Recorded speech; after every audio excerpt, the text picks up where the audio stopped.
खानीडाँडा to यामखा हुँदै खोटाङ जिल्लाको दक्षिणी बेललाई जोड्ने एउटा महत्त्वपूर्ण सडक हो। यो सडक निर्माण गर्नका लागि म आफू कोशी प्रदेश सरकारको भौतिक पूर्वाधार विकास मन्त्री हुँदा यो बाटोमा 30 करोड रुपियाँ विनियोजन भएको थियो। यो अहिले जुन सेक्सन काम सुरु हुन आँटेको छ त्यसको काम आजदेखि सुरु भयो र यो 30 करोडमा भौतिक पूर्वाधार विकास मन्त्रालयले पूर्वाधार कार्यालयले ठेक्का निकालिसके पश्चात अहिले 8 किलोमिटर चाहिँ कालोपत्रे सडक हुँदैछ।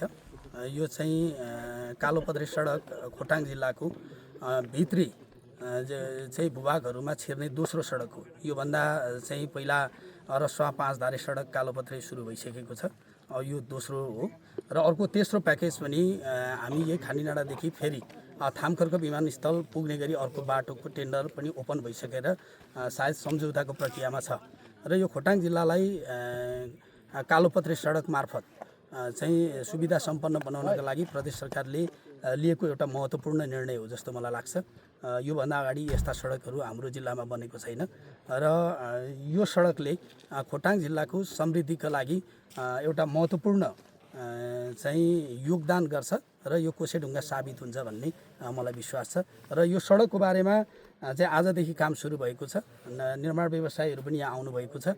म उहाँहरूलाई र पूर्वाधार कार्यालयलाई के अनुरोध गर्न चाहन्छु र यो चाहिँ एक किसिमको निर्देशन पनि हो। खोटाङ जिल्लामा ढिलासुस्ती गर्ने छुट पनि छैन र अलमलाउने छुट पनि छैन।